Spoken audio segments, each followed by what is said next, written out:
बिस्मिल्लाहिर्रहमानिर्रहीम। अल्लाहुम्मा सल्ली अला सय्यिदिना मौलाना मुहम्मद व बारिक वसल्लिम। आई एम मोहम्मद नासिफ अमजेलम और आज का हमारा टॉपिक है इश्क़ रसूल सल्लल्लाहु अलैहि वसल्लम। आज के टॉपिक का आगाज़ मैं इस शेर के साथ करूँगा कि मोहम्मद से वफ़ा तूने तो हम तेरे हैं, कि मोहम्मद से वफ़ा तूने तो हम तेरे हैं, कि जहाँ चीज़ है क्या लोहो कलम तेरे हैं।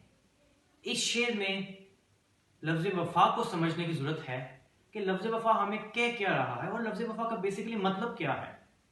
ये उस नबी से वफ़ा की बात की जा रही है जो वक्त आखिरत में हज़रत जिब्राइल अलैहिस्सलाम आते हैं और हुज़ूर सल्लल्लाहु अलैहि वसल्लम फरमाते हैं, ए जिब्राइल जा मेरे रब से पूछ कि मेरे बाद मेरी उम्मत का क्या होगा।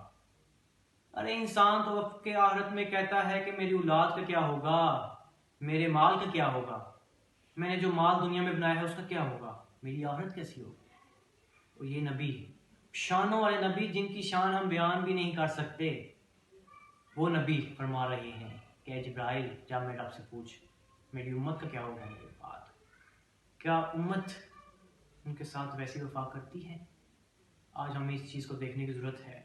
साल बाद 12 रबी अव्वल आता है, रबी अव्वल का महीना आता है, हम डेकोरेशन करते हैं, मिलाद मनाते हैं, जुलूस निकालते हैं, डेकोरेशन करते हैं, मिलाद मनाते हैं, जुलूस निकालते हैं। हर फ़िरके में अपने तरीके मुताबिक अकीदत का इजहार किया जाता है, उस पर हम बहस नहीं करते। सबकी अपनी अकीदत है, हमारी अपनी अकीदत है, आपकी अपनी अकीदत है। लेकिन वफ़ा, क्या हम वफ़ा कर रहे हैं? हम बाहर जुलूस निकाल रहे होते हैं और जुलूस के पीछे लड़ाई चल रही होती है। हम डेकोरेशन कर रहे होते हैं तो डेकोरेशन में लड़के एक दूसरे लड़ रहे होते हैं। क्या हमारे नबी ने ये हमें तालीम दी थी कि आप लोग लड़ाई करो आपस में, एक दूसरे का एहसास ना करो? आज उम्मत मुसलमान अगर तंज़ली का शिकार है तो उसकी सबसे बड़ी वजह यही है कि हमने अपने नबी की पैरवी करना छोड़ दी है, उनके अहकामात को छोड़ दी है।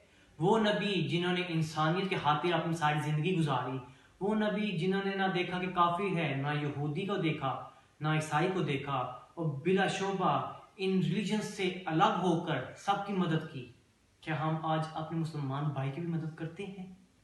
अगर कोई हमसे 10 रुपये मांग ले तो हम आंखें सर पे रख लेते हैं और 10 रुपये ऐसे देते हैं कि पता नहीं बहुत बड़ा एहसान कर दिया है। पहले नंबर पे तो देंगे ही नहीं, क्या पता कि पैसे वापस मिले या ना मिले।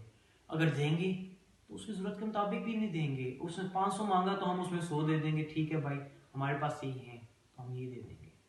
अरे इंसानियत के खातिर तो ईसाई भी दे देते हैं। क्या हम अपने नबी जिन्होंने हमें इंसानियत सिखाई, क्या हम उनकी साथ वफा कर रहे हैं? क्या हम उनके अहकामात पे पैरवी कर रहे हैं? आज सोचने की बात है।